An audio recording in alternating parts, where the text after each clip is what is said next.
Good to see you. No, the sheriff's been, I know the sheriff's been up all night, but not you.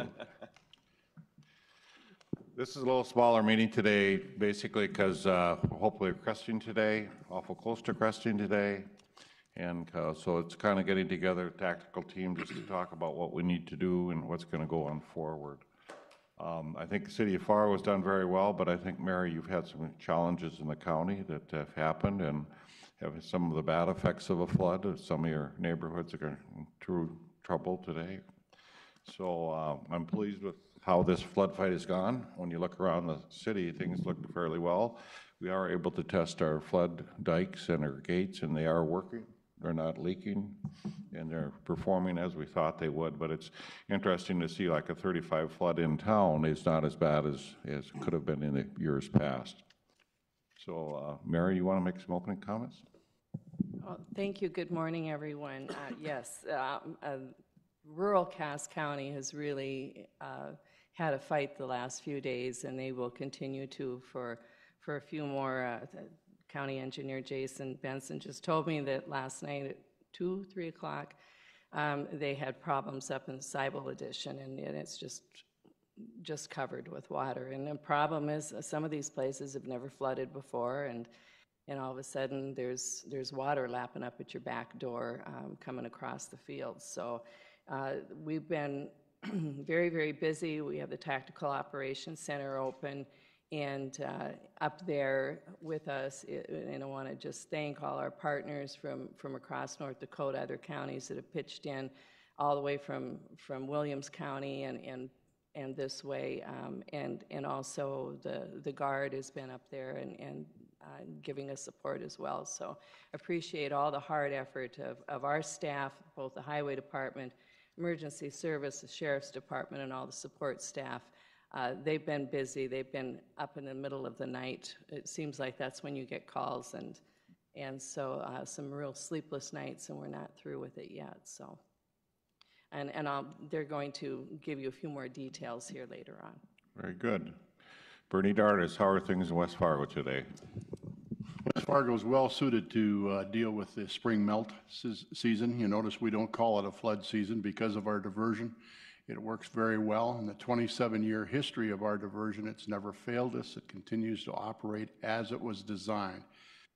That being said, ours is focused on the river, focused on the river flows, not crests. And because of all the water we have coming through the diversion from the extensive watershed district of Ashtabula, Devil's Lake, everything that's coming through there, ours is actually months long. It goes on and on and on. So we're not concerned about crests. We're concerned about how much flow and how much pressure that does put on the diversion and or the Cheyenne River also.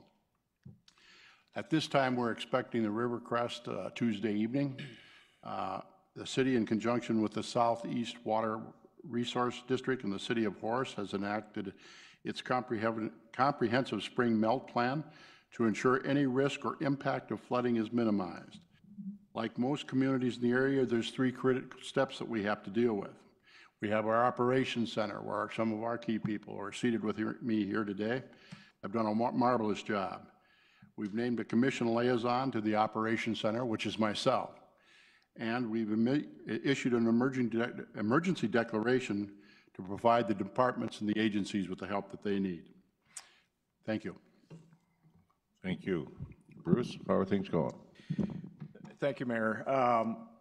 On our agenda, I've called this emergency measures, and I'd like to turn it over to Nathan Boer-Boom with the City of Fargo, of course, Jason Benson from Cass County, and then ask Chris Brungart, City of West Fargo, maybe to make a few comments. But I thought it would be nice to start out first with a series of hydrographs, starting out with the Red River at the north. In Fargo, this is really good news. It looks like the Red River is cresting while we're meeting here today. That's very good news. The other good news is about 3 days ago, that crest elevation looked like it was going to hang around for a number of days. Now it looks like it'll drop off rather quickly, quicker than we're used to. And I think that will help some of the county overland situations as well. So with that, Nathan, maybe you can run through the various hydrographs that you have here that I think are really interesting, and then quickly talk about the emergency measures that we took. We had a limited amount based on this crest prediction of lower lying areas that are affected at this 35-foot elevation. And so we had a special meeting of our city commission last Wednesday to approve buttoning up some of those lower lying areas. Very limited emergency measures, and we're happy about that. So Nathan?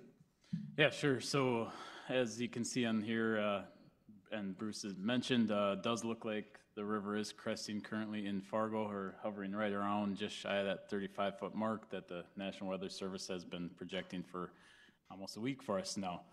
If you go to the next slide, I can turn this one over to Jason, I guess, and talk about Cheyenne River quickly. Yeah, so we're really focused right now at the Cheyenne at Harwood, and over the last 24 hours, it's bumped up from just over 91 up to that 91.5, where we expect it to stay for the next 3-4 days. And the impacts of that is not necessarily immediate for areas.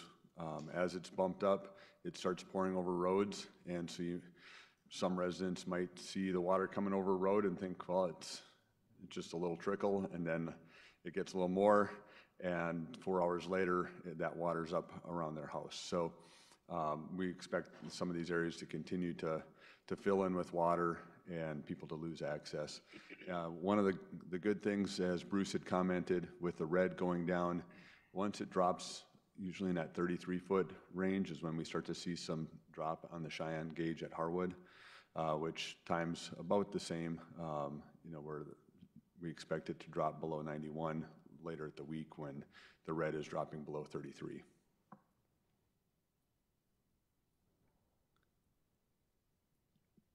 So Yeah, I don't know if you want to cover the wild rice or. yeah, sure. So here's the two hydrographs of the wild rice that we kind of watch. The one is over at Abercrombie, so down in Richland County. That looked like it crested back on Saturday and is having a steady decline. The other one that we watch is the gauge over at St. Benedict Church. There you go. That one looks like it crested over the weekend, probably right around early Saturday morning. It started breaking out down around County Road 16 down there. So that's why you see the flat leveling off that has occurred. But now it looks like we are starting to go down a little bit out there as well. Yeah, on the Maple River, we're having a few issues, it looks like, on the gauge south of I-94 on the Maple River. But you can see the gauge that's immediately north of Mapleton on Cass 11.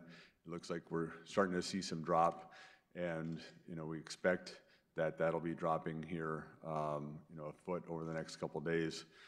With the Maple River Dam that's south of Chaffee, that's been a great project in providing additional storage capacity. So what we're seeing right now is a lot of the tributary flows from Buffalo Creek, Swan Creek, that are out in that Wheatland and Castleton area coming through.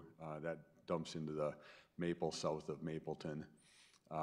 But those flows should be reducing, and the Maple River Dam is still storing, so it has a 10 by 10 box culvert that's allowing flow through, but everything else that's coming into that reservoir now is being stored, and we've got a few more days before that is anticipated to overtop the emergency spillway.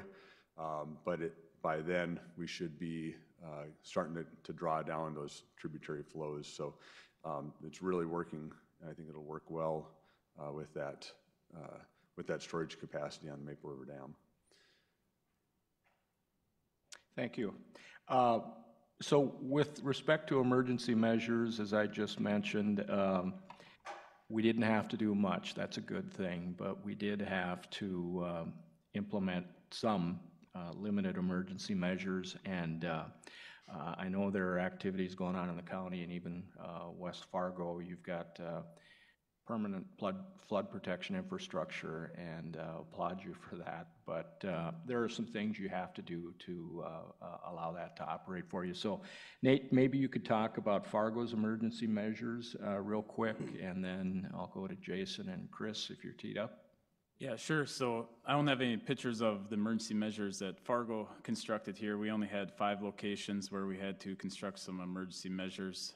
4 of those we used trap bags, similar product that the county uses, and 1 location was a clay levee. But instead I thought it'd be maybe beneficial to show some pictures of areas we would have had to construct emergency measures in the past if it wasn't for the flood wall that got recently constructed here downtown a few years ago. So on the picture on the left was from late last week when the Public Works Department was out installing the flood wall at 4th Avenue.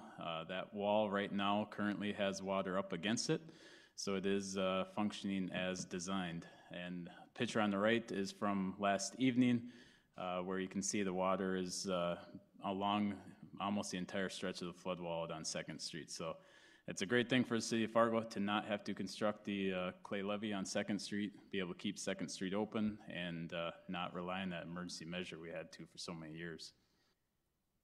And then here's another one down by the water treatment plant, another flood wall that was constructed a handful of years ago, just further illustrating a lot of the 20 miles that the city's been able to complete over the past 10 years, and that will continue to complete in junction with the diversion to provide us that permanent protection. Thank you, Nathan. And then, yeah, Jason, as Commissioner Sherling just mentioned, you're fighting the good fight out in the county, so you've got some really good pictures here. Right. Thanks, Bruce. So we put a couple temporary levees in using trap bags, and those were completed on Friday, so ahead of the crest. Fortunately, with 35, the water will be up close, but shouldn't be on these. But we wanted to make sure we had plenty of freeboard in case something changed in the weather. Next slide. We have been out utilizing a lot of our 100,000 sandbags that we filled. Overall, we delivered just under 40,000 empty sandbags with loads of sand out to different rural residents, and then about 60,000 filled sandbags, of which a number of those have been kind of emergency calls. And we've done that with the support of a contractor delivering them with our county staff. And then yesterday we had the National Guard on board, and they were out supporting that as well. So some really great support. You know, our contractor, their ability to get down some of these roads with some pretty large trucks to deliver sandbags, you know, kudos to them. And then some long hours from our county staff getting called in the middle of the night to go out and provide some of these sandbags to folks that are in dire need. Thank you, Jason. And before I go to you, Chris, we obviously in Fargo have a supply of sandbags as well. We planned on sandbagging for 2 weeks. When the crest prediction got backed off, we shut that down immediately. But we've got bags available, and so if you need us, please call on us. Right, thank you. And right now, in coordination that Jim Prochniak, our emergency manager, has made, when we get below a stockpile of 20,000, that's when we'll reach out, and so we'd like to be able to have about 20,000 on hand. So if we had to push out emergency, you know, we've got plenty. And I know, Jason, some people will want to volunteer to help out in sandbagging and getting them on the lines. Is there any place they would go for that or call for that? You know, right now, we've only had a few calls for some assistance because it's so scattered, and it's been more on a kind of emergent issue versus something where last week people that knew they needed their protection were planning and had family and friends come out, and that's when we were looking for more of those volunteers. Right now, it's a lot of areas where volunteers are needed. It's hard to even get in, let alone, you know, so encourage folks that are out there that need to support. They can call in on our 241-8000 hotline. And then if there are volunteers that are available, they can still call First Link and be on the list, and that's where we encourage folks that do need support and have the ability to get volunteers into their location. If the road isn't overtopped, call First Link, and First Link will provide that linkage with the volunteers to drive out to their individual farmstead. Thank you. And Chris Brungart, West Fargo Public Works Director, you've got the luxury of permanent flood protection, but there are things you have to do for that to function, and maybe you can just talk about that a little bit. Well, certainly, as Mayor Darda said before, we opened an operations center, just a warm operations center, so we start coordinating among all our departments to make sure we continue surveillance monitoring of our river system. The Cheyenne River diversion actually has two different projects to it. There's the Horace project and there's the West Fargo project. They offer different levels of protection. The West Fargo project is a complete diversion of the Cheyenne River around the old core area of West Fargo. So we physically close gates and cut off the river as it gets diverted around that part of town. The Horace diversion is a split flow operation and actually splits the flow in the channel in half or even greater. Right now, the Cheyenne River Channel has a capability carrying about 4,600 CFS. We measure in flows, not so much in levels. And once it hits the Horace Inlet, it actually gets split into 2,000 and continues in the Cheyenne River Channel, and the other remaining goes through the diversion. So what we're looking at right now is a full river channel south of the I-94 that has issues with a history of issues, ice jams, and sloughing those banks, riverbank stability. So those are the things that we really watch closely throughout the entire flood season. As Mayor Darnus said before, is once the levels drop and crest, we continue to have those flows, base flows over 2,000 for quite a long time. Bald Hill Dam is currently discharging at 1,400 CFS. So that along with base flows continue that up. So once the ice goes out, most of our issues go away. So we're basically have a small staff that's just monitoring the riverbanks. Thank you, and I hope we didn't steal your thunder here. We did have a hydrograph for you. Thank you. Well, I can certainly talk about the hydrograph. As there's the Cheyenne River West Fargo diversion. That's up actually by our shop. That's on the diversion. You can see yesterday we had a sharp increase in the flow rates. We're actually a little bit over predicted right now. Sometime here on the 8th or 9th, will be today or tomorrow, we're looking at a crest on there, and you see it's going to maintain over the flows. We'll be about 4,300 CFS.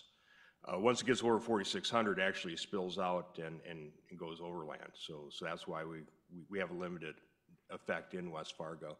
And you see as it slowly drops off, it'd be quite a long time before it drops below to 2,000 CFS. And the right hand is a hydrograph of Bald Hill Dam. You can see they're currently having 1,400 CFS coming into the structure, and they're releasing over 1,200 CFS. So that's the balance that we're running on in West Fargo. And we mentioned before, the continued flows. We're looking at the ice jams or failures of the riverbanks. Like everyone else, we're looking for the inflow and infiltration, any type of standing water, so it doesn't inundate our sanitary system. And we're prepared for power failures. That's our other big concern. Thank you, Chris. Next on the agenda I put together, we had something called contingency plans. And since the river is cresting as we speak at 35 feet, in Fargo anyway, we have contingency plans, but have no intent to implement those, and we're thankful for that. But I did want to acknowledge Greg Gust with the National Weather Service. I think he's in the room. Greg, would you care to make any comments? You got good news about rain, snow. Ben Dow over the weekend sent me a real scary forecast of over an inch of moisture while the river would be cresting, and that kind of thing scares me. But that's changed. Weather changes quickly. So, Greg? Well, thank you for that, Bruce. And it's scary in the sense that there is a large winter storm that's expected across eastern South Dakota, southern Minnesota. There there's always in the mix of models, there's at least one computer model that wants to bring it further north up into the valley here. At this point, the predominant thread is mainly that it's going to be eastern South Dakota, southern Minnesota. We could get in the Fargo-Moorhead area a tenth of an inch, between a tenth of an inch and a quarter of an inch of liquid amount rain, snow mix Wednesday into Thursday here down toward Wahpeton, and maybe up to a half inch or more south of Wahpeton toward the border. But the bulk of it should be south of the basin itself. Any of that occurring, though, is going to be coming in behind this flood crest. So it's going to be days before that moisture gets into the river system and up here.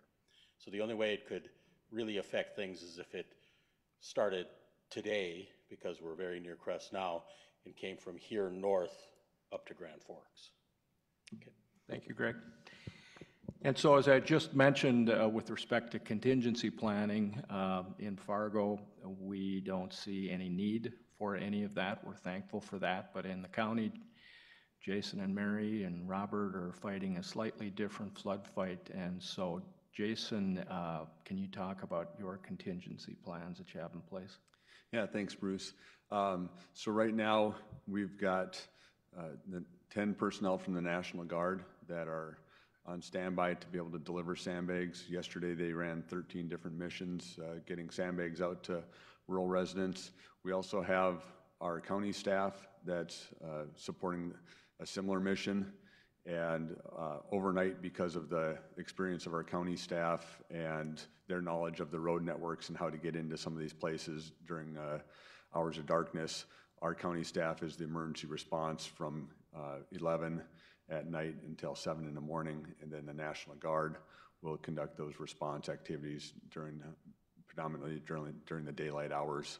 So we're ready. We've deployed over 10,000 sandbags out to areas either later in the evening or overnight to respond. And in part, every flood's different. This flood has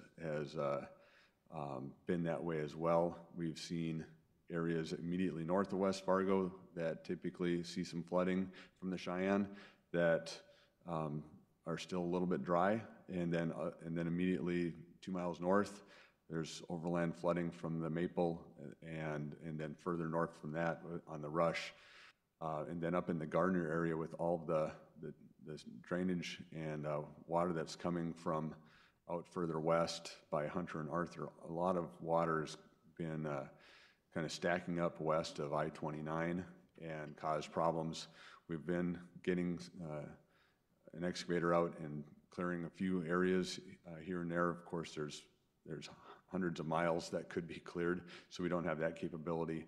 But in some critical spots, we do have a contractor, and we do have our forces to be able to also respond to try to open up. I think as the weather has improved and yesterday with the warm up, I'm hopeful that a few more of these culverts and drainage systems will start opening up as well and releasing some of that water so that we don't have to respond at some of these midnight calls. And but again, we want people to be very vigilant in watching the water because it can all of a sudden release upstream from a culvert or start to overtop a road that maybe hasn't overtopped in the past, and in a matter of a few hours can have water surrounding their homes. And those are the types of cases that we've been responding to.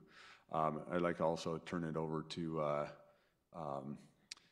our Sheriff Johnner, to talk about some of the other emergency response that we've done. Sure. So thanks, Jason. Last Friday, we opened up our Tactical Operations Center, which you can see on the upper right-hand photo there, and that brought all of our major players, different resources that we have available to us, and put everyone in the same room so that we could collaborate and quicker respond to our citizens' needs and answer questions as people called in and had different questions on sandbag response and emergency response. So we started that last Friday, and we transitioned over to 12-hour shifts, 24 coverage. Our Tactical Operations Center is open 24 hours, and we've had numerous calls coming into our Tactical Operations Center that we fielded calls from anywhere to sandbag deployment, checking on culverts, welfare checks, road closures, a number of calls. In addition, we have our partners from Mercer County, Williams County, Burley County, who have agreed to help us in the flood fight and provide some additional boat assets that we've needed to utilize. And then a thank you to the North Dakota Highway Patrol, who's also agreed to provide us staff so that we could supplement our staff, who's getting pretty tired at this point. So those are our contingency plans we have in place, and ones that we've utilized. In the picture on the bottom left there, you can see a vehicle that's called a Sherp. That's on that flatbed, and we've used that a few times. A pretty versatile vehicle that can go both in the water and over ice and stuff. So I guess that's pretty much it for our contingency plans and our emergency measures we have. So thank you. Thank you, Sheriff. Chris, you kind of touched on this a little bit, but we'll let you close out this section. Certainly.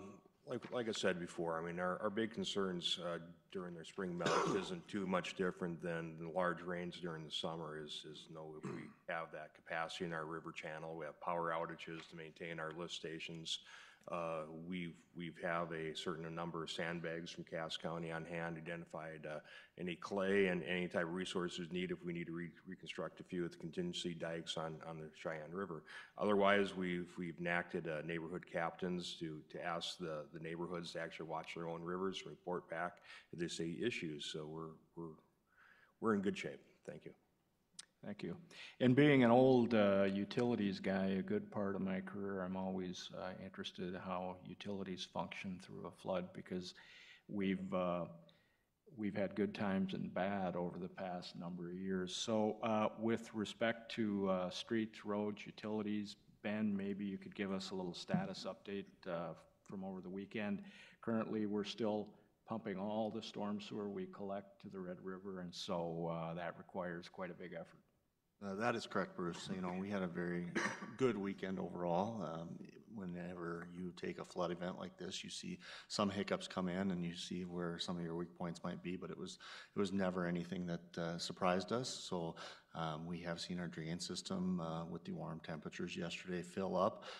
Drain 10 out by the airport and County Road 20. We did add some additional pumping capacity later in the day yesterday. So that's going well. We're seeing it to a decrease in the water in that drain. So we're doing well there. We're running about 25 auxiliary pumps out there in the neighborhoods, additional places where we're monitoring hourly with our crews. We're still running around the clock with all our crews, so that's good. Really, sanitary system, I haven't heard anything from Jim Haushauser up there. I think flows are good. We're not seeing any additional water coming into the system. And so this has been a good event, but with the warm temperatures, we did see additional runoff yesterday that put some strain on our system. Thank you. Relative to the sanitary sewer system, if there was a crisis, Jim always calls at 3 in the morning, and I didn't get a call, so that's good news. But it seemed like the lead story in the news now are road closures in the county, and I know you've got a number of those. So Jason, for the public's benefit, here's a chance to talk about those a little bit. All right, thank you.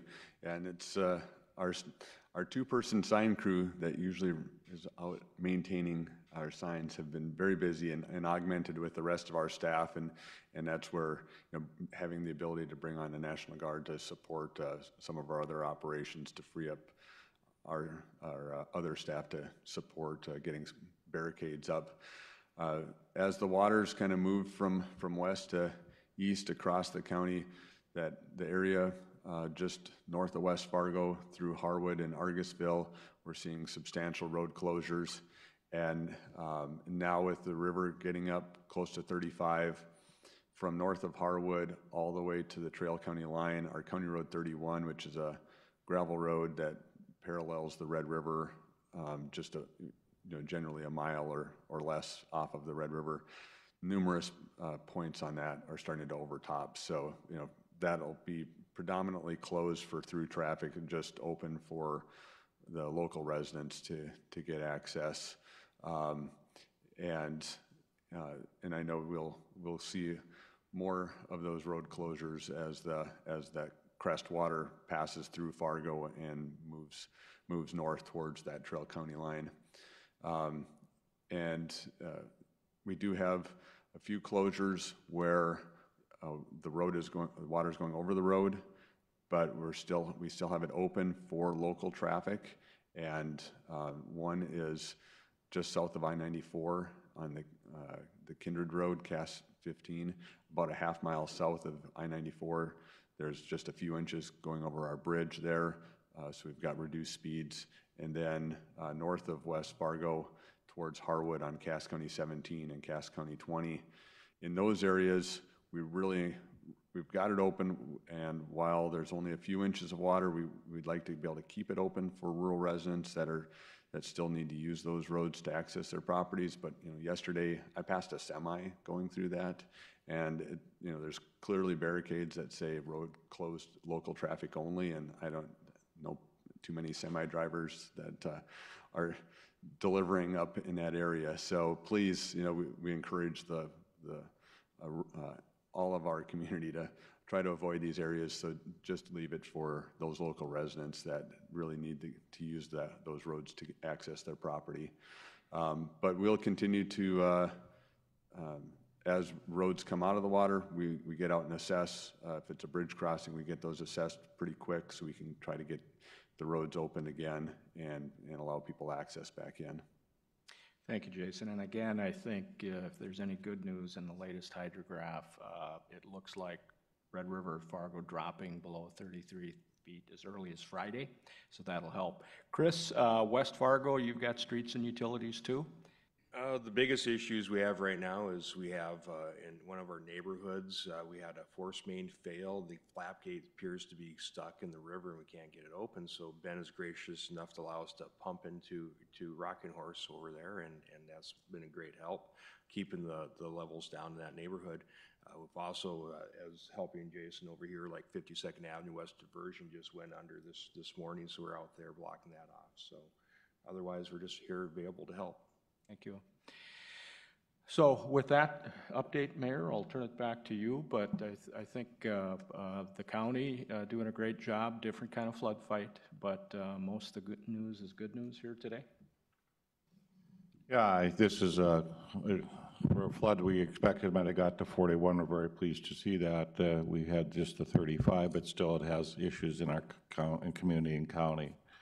Myself and